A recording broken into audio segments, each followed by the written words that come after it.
prenez connaissance, encore une fois, l'information est tombée il y a quelques minutes. On est d'ores et déjà en mesure de vous délivrer le 11 qui devrait affronter demain la Pologne. On va se concentrer, Damien, cette fois-ci sur la défense parce que c'est vrai qu'on avait un Konaté qui a surnagé tout de même contre la Tunisie, qui prend de l'épaisseur dans cette équipe de France. On va retrouver Upamecano avec Raphaël Varane.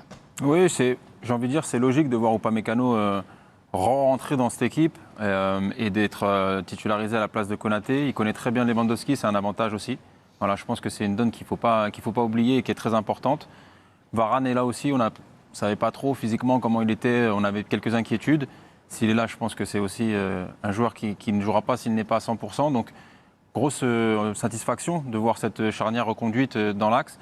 Et puis, sur les côtés, Koundé qui a les faveurs, tout simplement, et Hernandez qui... La suite est logique pour lui parce qu'il a été vraiment très très bon depuis le début de la compétition. Oui, et puis on a été rassuré également, on va y revenir dans quelques instants avec Clément Grèce concernant l'état de santé de Théo Hernandez. Clément, sur la charnière centrale, là aussi c'est le choix de la stabilité, c'est un choix logique et puis c'est une charnière centrale qui peut monter en pression puisqu'il y avait assez peu d'automatisme finalement avant le début du mondial. Oui, finalement, c'est une charnière qui s'est véritablement découverte à l'occasion de la rencontre face au Danemark, puisqu'il faut rappeler que lors du premier match face à l'Australie, Raphaël Varane était encore un petit peu ménagé et c'est une charnière qui n'a pas évolué ensemble.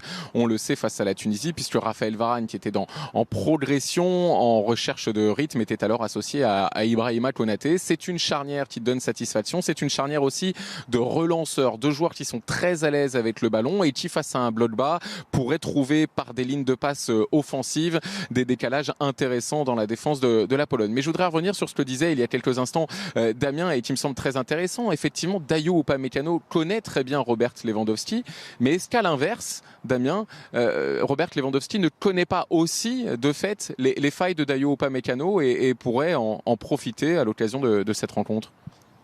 Forcément, ça va être un jeu un peu du chat et de la souris. Il va falloir que Dayot Upamecano soit beaucoup plus malin. On le sait, ils n'ont pas forcément un jeu virevoltant depuis le début de cette Coupe du Monde, la Pologne, mais il ne va pas en falloir beaucoup à Robert Lewandowski et certainement qu'il va appuyer là où ça fait mal du côté de Upamecano. Dans un dispositif polonais qui ne favorise pas Robert Lewandowski. Mais bon, on connaît le talent évidemment de l'attaquant du Barça qui est capable de déclencher une étincelle à tout moment.